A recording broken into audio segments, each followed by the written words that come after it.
चुनाव आयुक्तों की नियुक्ति प्रक्रिया पर अहम सुनवाई होनी है आज।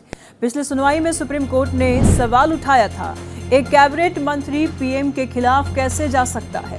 सीबीआई की तरह अन्य निदेशकों की नियुक्ति प्रक्रिया क्यों नहीं? सुप्रीम कोर्ट देश के मुख्य चुनाव आयुक्त और चुनाव आयुक्तों की नियुक्ति प्रक्रिया से संबंधित मामले में दायर याचिकाओं पर आज सुनवाई करेगा।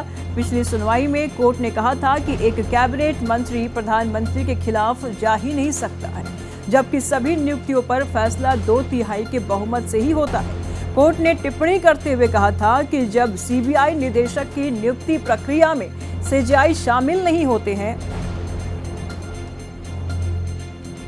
बता दें आपको कि कोर्ट ने टिप्पणी करते हुए कहा था कि जब सीबीआई निदेशक की नियुक्ति प्रक्रिया में सीजेआई शामिल होते हैं तो मुख्य चुनाव आयुक्त और अन्य आयुक्तों की नियुक्ति के लिए भी ऐसी प्रक्रिया क्यों नहीं हो सकती है। ये बड़ी खबर सामने आ रही है।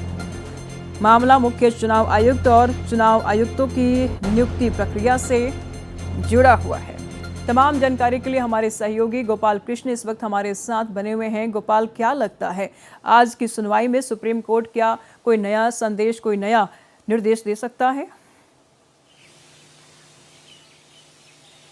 देखिए, पिछली सुनवाई में जिस तरीके से सुप्रीम कोर्ट की टिप्पणियां रही है उसको देखकर कहा जा सकता है कि सुप्रीम कोर्ट इस मामले में सुनवाई के बाद आज फैसला सुरक्षित रख सकता है, क्योंकि पिछली सुनवाई में सुप्रीम कोर्ट ने कहा था कि एक कैबिनेट मंत्री प्रधानमंत्री के खिलाफ जा ही नहीं सकता है।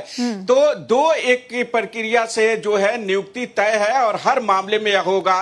यह भी कहा था कि जब सीबीआई की नियुक्ति में सीजेआई शामिल होते हैं तो मुख्य चुनाव आयुक्तों की नियुक्ति में शामिल क्यों नहीं हो सकते हैं। सुप्रीम कोर्ट ने कहा था कि केंद्र सरकार इसको लेकर के कानून नहीं बना सकती है।